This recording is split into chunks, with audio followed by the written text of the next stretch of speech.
CC Rider, Mississippi John Hurt version.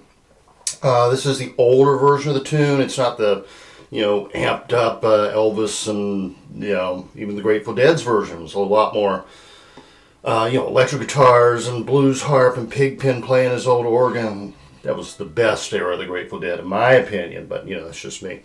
John Hurt plays this old song more in that country blues style, and it works so well for the mandolin. It's a really easy tune to play on the mandolin because it's in the key of D. D, G, A. Those are probably the easiest keys to play on the mandolin. I always say C is the easiest because that's what I teach in. We'll get more into that in the next lesson. But let's see if I'll give you a little sense of how the melody goes.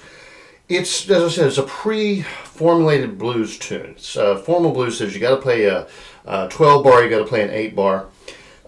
This actually starts with an A7, goes to D, A7 goes to D. So, C Rider, see what you have done. C Rider, see what you have done. C Rider, see what you have done. You made me love you, now your man have come. Real simple laid back rhythm, sounds so good on the mandolin. Let's get our chords down. Like I said, it's it's in the key of D. So the D we're going to use is actually just our standard old C chord moved up. It's just D, F sharp, D. There's a reason for that, and that's because the G I'm going to play is going to be this G right here. Sounds particularly good with the song, follows the melody, but it's, D, F sharp, B. Now, this chord is so close to your standard D chord sitting here, the two don't sound good together. They don't contrast well. You want to move that bass note up from B to D. So when I play the G, I'm going to go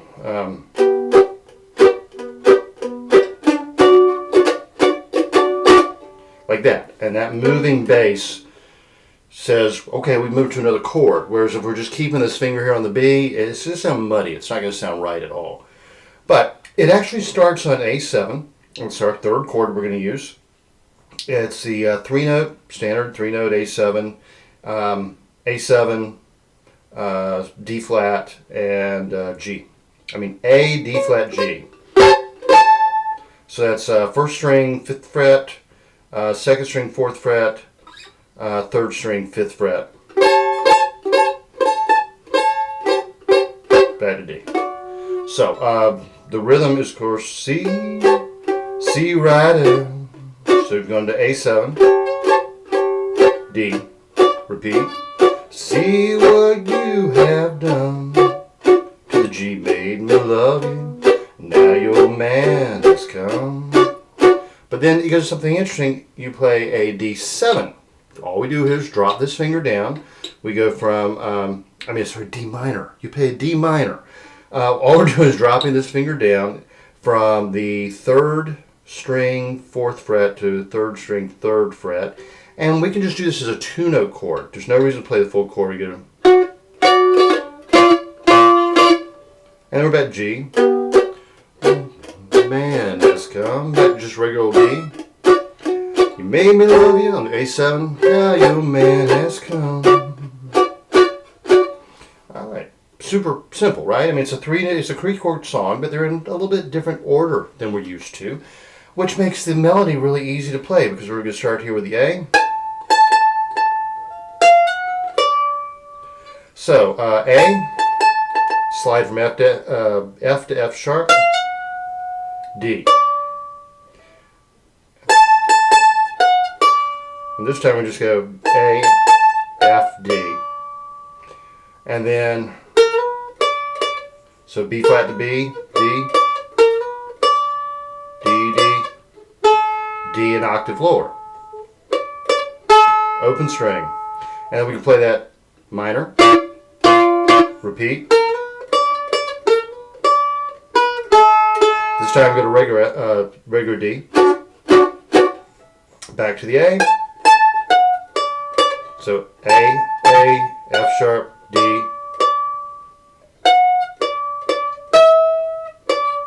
Yeah. So we go F sharp, D, D,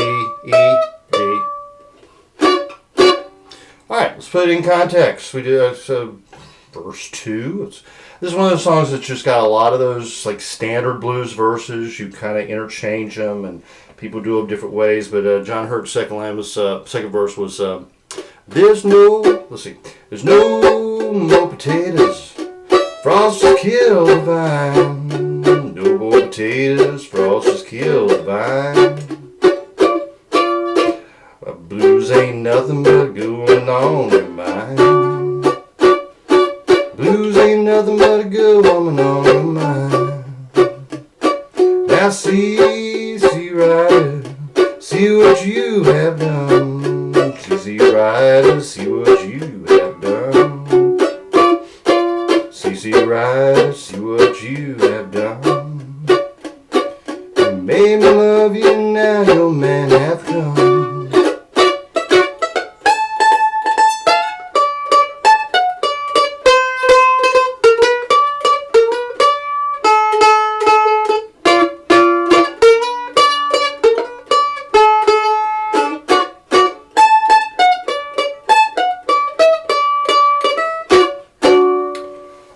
Super simple. Really sounds good on the mandolin.